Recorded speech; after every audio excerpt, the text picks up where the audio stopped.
Hey there. So if your Maytag oven heats up but it doesn't stay hot, it can be multiple reasons why it's happening. So for example, the first thing is the thermometer that most people use, their own temp do not become accurate until about 20 to 30 minutes. Place your thermometer on the center rack. Preheat the oven on regular bake to 350. Do not open the oven door. Allow your oven to run for 1 hour. Readjust your cooking offset based on a reading after 1 hour. So this is the first thing to try. The second thing you can try. So this person wrote here that Maytag oven heats up but doesn't stay hot, and he just wrote here that he replaced the bake element in the floor of the oven. It's a pretty easy fix. I have no problems with it since. Hope it helps.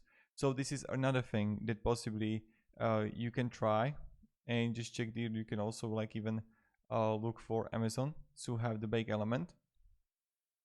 And this is what a lot of people have this issue with the bake element, but this doesn't stay heats up but it doesn't stay hot. I just want to make this quick video. Maybe it was completely useless, I don't know, but I'm trying. So have a great day and goodbye.